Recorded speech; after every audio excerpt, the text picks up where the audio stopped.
Beaucoup un nouveau thème de la campagne, la question de l'environnement. Là-bas aussi, c'est un véritable enjeu politique, un sujet qui divise les deux candidats. Nos reporters Caroline Philippe et Nicolas Repère ont pris le bateau pour l'île de Tangier, c'est au large de la Virginie. Et elle est menacée par les eaux, cette île. Et pourtant, les habitants ne croient pas au réchauffement climatique. Ils continueront de voter pour Donald Trump. Écoutez. Dans la baie, quand James relève ses casiers de pêche au milieu des crabes, il trouve souvent des morceaux de porcelaine, de verre poli. C'est tout ce qu'il reste des quartiers ensevelis, de la vaisselle, des vieilles bouteilles. Il fut un temps où il y avait des maisons ici et des enfants qui jouaient, et maintenant il n'y a plus rien et c'est très perturbant. Les 2/3 de l'île ont été engloutis depuis 1850 et James, pêcheur mais aussi maire de Tangier, assiste chaque jour à la disparition des terres. Si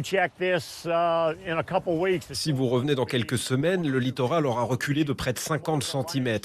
Plus l'île rétrécit et plus nous sommes vulnérables face aux tempêtes et aux vagues qui viennent jusqu'au port et détruisent nos cabanons de pêche, nos bateaux et nos maisons.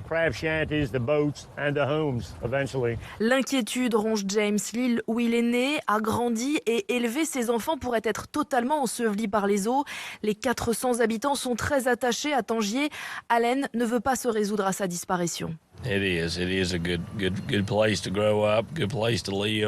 un endroit formidable pour vivre, pour grandir. C'est comme si on était coupé du monde, mais le futur est incertain. J'espère que Tangier sera là pour des générations encore. C'est Dieu qui décide.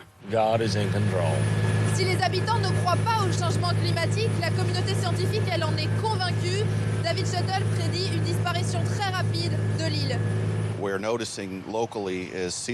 Nous constatons que localement, la montée des eaux continue de s'accélérer. C'est parce que nous n'agissons pas sur le changement climatique. Notre société ne se mobilise pas pour prendre des mesures fortes afin de réduire les émissions de CO2. Si rien ne peut stopper la montée des eaux, l'érosion peut être limitée avec des digues.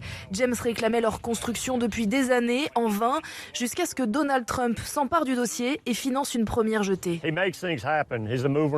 Grâce à lui, les choses bougent. C'est un homme d'action. Il nous a dit, si vous voulez une digue, lancez une étude et allez-y, faites-la. Arrêtez d'en parler pendant des heures. Donc nous espérons qu'il sera réélu pour avoir une autre digue sur la côte Est.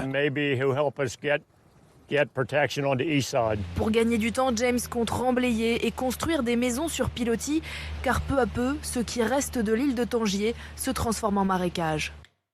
Voilà pour les États-Unis.